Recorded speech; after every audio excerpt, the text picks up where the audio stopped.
క్షణం తీరిక లేని పనుల్లో ఒక పక్కన దేశంలో ఉన్నటువంటి అన్ని రాష్ట్రాల్లో పాగా వేయాలి, రెండో పక్కన ఢిల్లీలో స్థిరంగా నిలబడాలి, ఐఎన్డీఏ కూటమి కుట్రలను ఎదుర్కొంటూ వాళ్ళతో కలిసి సాగాలి, అదే సందర్భంలో ఎన్డీఏని గద్దెదించాలి, నరేంద్ర మోడీని గద్దెదించాలి, ఆ ప్లేస్కి వెళ్ళాలి.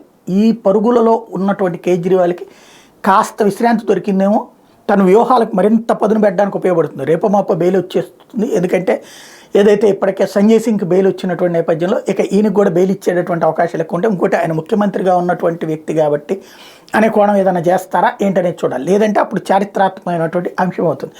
ప్రస్తుతం తిహార్ జైల్లో ఏం చేస్తున్నారు కేజ్రీవాల్ అంటే, ఆయనకి 2వ నెంబర్ గదిని కేటాయించారు. డైలీ రొటీన్ ఏంటంటే 6:30కి ప్రారంభం చేస్తున్నారు. బ్రేక్ఫాస్ట్లో టీ బ్రెడ్ తీసుకుంటున్నారు. కోర్టు విచారణ ఉంటే తీసుకెళ్తారు, లేకపోతే ఆయన తన లాయర్లతో భేటీ కావచ్చు. 10:30 నుంచి 11 దాకా పప్పు కర్రీ 5 రొట్టెలు భోజనంగా ఇస్తారు. మధ్యాహ్నం 3:30కి టీ బిస్కెట్లు ఇస్తారు. సాయంత్రం 4ంటికి లాయర్లను మీట్ అవ్వచ్చు. సాయంత్రం 5:30కి డిన్నర్ ఉంటుంది. రాత్రి 7ంటికల్లా మళ్ళీ సెల్కి పంపిస్తున్నారు. ప్రస్తుతం అది డైలీ రొటీన్. ఆ రొటీన్ని మార్చడమా ఏంటి అనే దాని మీద ఇప్పుడు చర్చ నడుస్తుంది.